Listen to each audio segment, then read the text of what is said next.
Ang tanong ko po, what is that particular thing that ignites you to really do Live Good seriously?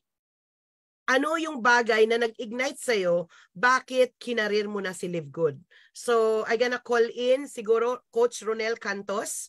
Ano yung bagay na nag-ignite sa'yo? By the way, Coach Ronel, no, just to give you an idea, full time lang niya. So, tamang-tama para sa kanya tong tanong na to. Ano yung kadahilanan bakit iniwanan mo ang full-time job mo at dito ka na talaga nag-full-time sa Live Good? Come in, Coach Ronel. Ayun, Coach. Good evening po sa lahat ng mga nakikinig at ng mga nanonood ngayong gabi na to. No? Napakaganda po nung parang timing na timing talaga yata sa akin. Pero yun guys, no, nakakatuwa po kasi talagang nung nag-sink in sa akin yung marketing plan ni Live Good, dun pumasok sa isip ko yung sabi ko kakaiba ito. Kumbaga, may naramdaman ako eh. Yung sabi nga ng iba na parang kinalabutan ako na hindi ko maintindihan na sabi ko ibang klase ang marketing plan. Kumbaga, this the first time na kumbaga sa history ng MLM industry, first time na nangyari ito na merong lumabas na ganitong kumpanya na which is talagang makikilala, puputok talaga, no? So kumbaga sa akin, ayaw kong hintayin yung mga pagkakataon na yun na pumutok siya na doon pa lang ako magpo-focus, doon pa lang ako mag-full time. Ang gusto ko, yung tipong nagsimula ang kumpanya para siyang sanggol na naglalakad pa lang na hindi pa ganong kabilis maglakad na which is sa akin gusto ko sabayan sa umpisahan siya na bago dumating yung pumutok na siya, malaki na siya kasabay ako ng paglaki ng kumpanya. Sabi ko nga, grabe. Kumbaga, nai-imagine ko yung sarili ko, sino ako pagdating ng 2024. Yun yung nakita ko eh. Nakita ko yung sarili ko na, ay, eto na, equip na ako, kumbaga, syempre, galing na rin po tayo sa iba't ibang MLM, no? Marami na tayong pinanggalingan. Kumbaga, sabi ko, naging training ground ko sila. Ngayon, dito kay Live Good, sabi ko, eto na, ibubuhos ko yung galing ko, yung sipag ko, yung tiyaga ko, yung lahat ng nalalaman ko, lahat ng experience ko, dito ko ibubuhos. Kasi nakita ko na talagang meron siyang malaking future. At sabi ko nga po, timing is everything, no? Lahat ng bagay, sabi nga, lahat ng bagay na nangyayari sa buhay natin, may mga tagni-tagniya na kung saan, kung iisipin natin, maaring doon na ayon talaga yung kung saan yung gusto mo. Yes. Ako kung para sa akin, kung po tatanungin niyo, no, marami din ako mga experience pagdating sa MLM, no, sa ganitong industriya. Minahal ko po ang ganitong industriya at totoo pong nakita ko po na talagang sobrang ganda ng ganitong industriya. Talagang dito ko naranasan kong kumita ng maganda, kumita ng malaki. Talaga pong nakuha ko din yung mga pangarap ko sa ganitong industriya. Nakabili ako ng bahay, nagkaroon din ako ng mga sasakyan. Pero alam mo yon, dahil nga habang tumatagal, may mga lumalabas ng kumpanya na kung saan po, napag-iiwanan din, di ba? Dumarating yung point, tumatama yung attrition kasi ganun talaga. Pero alam mo yon, nung dumating sa buhay ko itong Live Good. Live Good.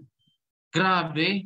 Sumabay na. Hindi ko pinapansin. Hindi ko to pinapansin nung una yung taong nag-i-invite sa akin dito si Ma'am Benz. Talagang halos 2 buwan nililigawan ako, hindi ko siya pinapansin. Kasi ang isip ko, katulad lang din nung mga past MLM na alam mo yon, nasa employment po ako. Kumbaga, hindi ko masyadong iniisip yan. Kumbaga, nakapokus muna ako dun sa trabaho. Ngayon, kumbaga, ang sa akin, hindi ko siya pinapansin. Pero, dumating yung time, alam mo yung sabi ko nga, may tamang oras para sa isang tamang tao. Yes. So, dumating yung time na kinumusta ako ni Ma'am Dens. Ngayon, kumbaga parang may bumulong sa isip ko na, what if bigyan mo ng pagkakataong makinig ka lang muna. Makinig ka lang. Silipin mo, aralin mo, malay mo. Alam niyo po, nung nagbigay ako ng oras para silipin, aralin, na-amaze ako. Sabi ko, yes, sobrang ganda pala nito. Bakit pinalagpas ko pa? Bakit naghintay pa ako ng 2 buwan bago po ako naniwala, bago ako nag-decide? Pero alam niyo po, nagpapasalamat pa rin ako sa Diyos. Kasi bakit? Hindi man po huli pa. No? Nung makita ko yung good, nagsisimula pa lang. So para sa akin, guys, no, doon sa mga nanonood po dito ngayon o sa mga guest po namin, sa mga special naming panauhin, maaaring dahil para-pareho tayo, no? na marami tayong mga pinagdaanan, pero malay po natin, no? Baka ito yung tamang kumpanya para sa atin. Sabi nga po, naghahanap po tayo ng magandang bahay at tamang bahay. Malay mo, ito ho yung babahayan natin na Yes. masasabi natin, babahayan talaga natin ng matagal, Grabe. no? Grabe, po Coach yan. Ronel. Diba? Sobra po, ma'am. Kaya, Coach ma'am, kapag Ronel. yes, ma'am. Okay. Alam ko nag-overflowing ka na dyan. Talaga naman, unstoppable. So, palakpakan naman napon. Sorry to interrupt you, no, Coach Ronel. Grabe, ignited. Grabe, no? Parang sa intro pa lang ni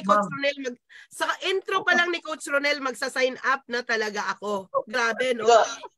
Kaya sa mga nagpapatumpik-tumpik pa dyan, ano, sising-sisi siya.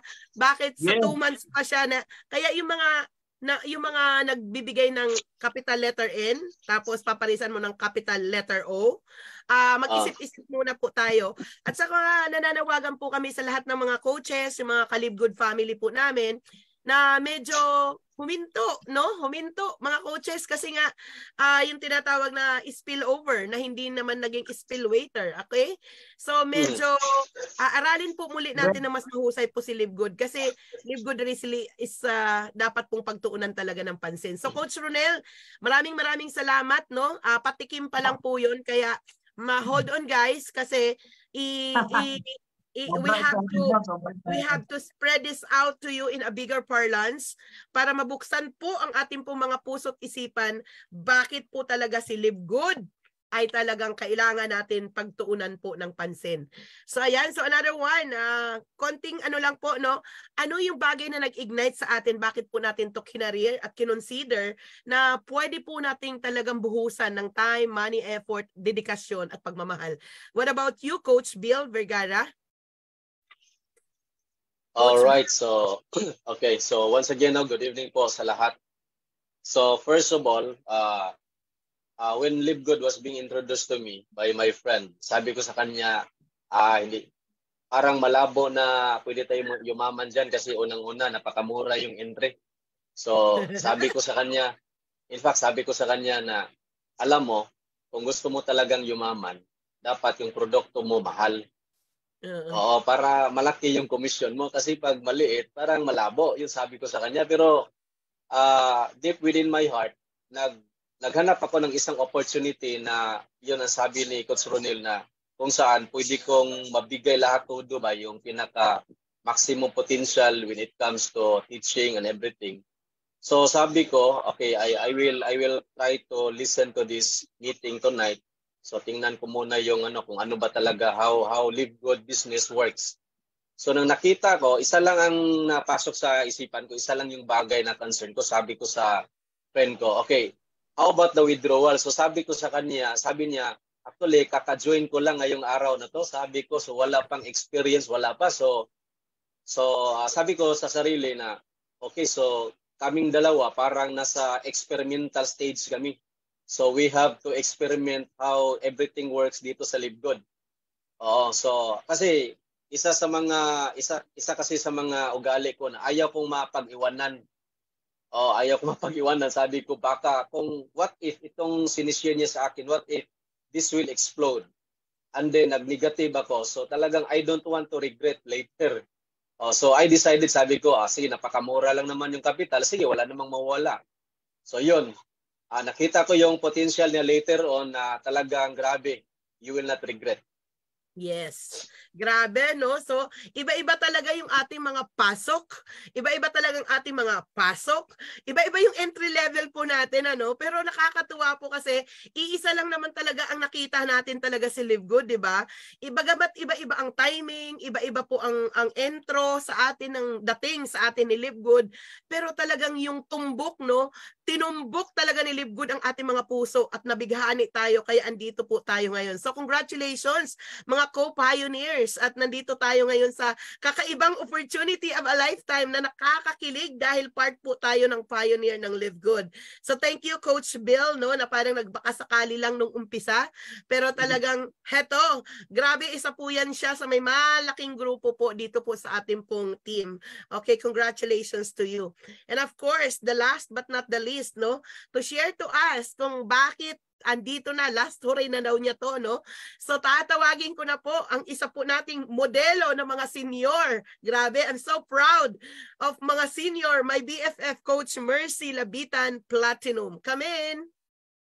Okay, good evening everyone. Yung tanong, paano ako na-ignite at sumali sa Live Good? Siyempre, unang-una, dahil sa nag-invite sa akin. Ikaw yan. So, ang Vilma sa Bulao po ang nag-invite sa akin. At siyempre, hindi ko mapahindihan, BFF ko yan. Kasi naisip ko about time, sumama ulit ako sa kanya para gumanda, bumongga na naman ang karir ko sa networking. Dahil, alam niyo po, ever since nakita ko ang kanyang leadership, ang kanyang loyalty, hindi umaalis siya sa isang company hanggat hindi nagsasara, at ang kanyang consistency. Alam niyo po, sa tagal ng pagsasama namin, doon ko siya nakita na very consistent siya, yung kanyang energy, yung kanyang stamina sa presentation. Kahit one-on-one yan, small group, big group, grabe po, walang kapaguran. Parang high na high siya lagi. At ako po ang napapagod na nanonood, nakikinig sa kanya. Pero siya walang kapaguran. Kahit masama ang katawan niyan, masama ang pakiramdam, sige, ganun pa rin ganun pa rin ang kanyang consistent siya sa kanyang stamina niya, yung energy niya, grabe, nakakahawa. So sabi ko, kung ito ang lagi kong kasama, ako na lagi natutulog sa pansitan kaya walang nangyayari sa networking. Siguro it's about time. Join na ulit ako sa kanya.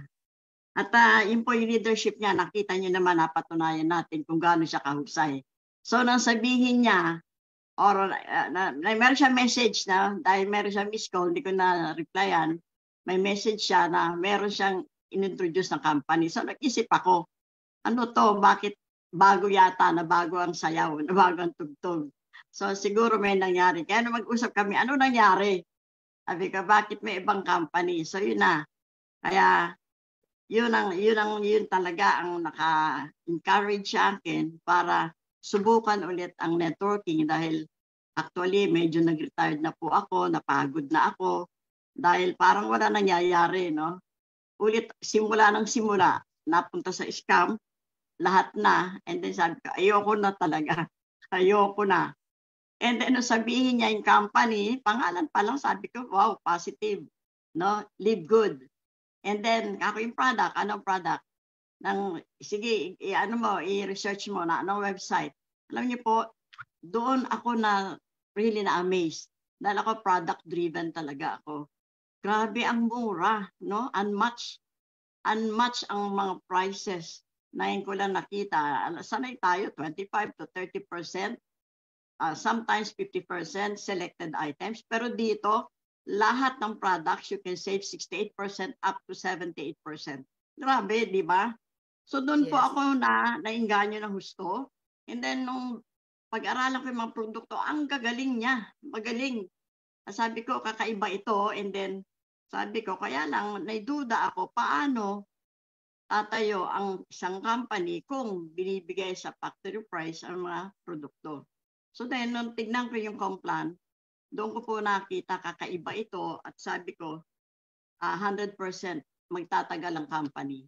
Dahil hindi sa product. Dumidepende sa stability. So, nandoon po, yun nga, yung membership and then subscription. So, yun po, yun napakaganda, no? Yes. And then the team behind the company. Wow. Yes. Ben Ginsky, 20 years, more than 20 years experience, advocates ng mga health supplementary nutritional food. Okay? So, kumbaga, nandoon na yung lahat ng ingredients nandoon.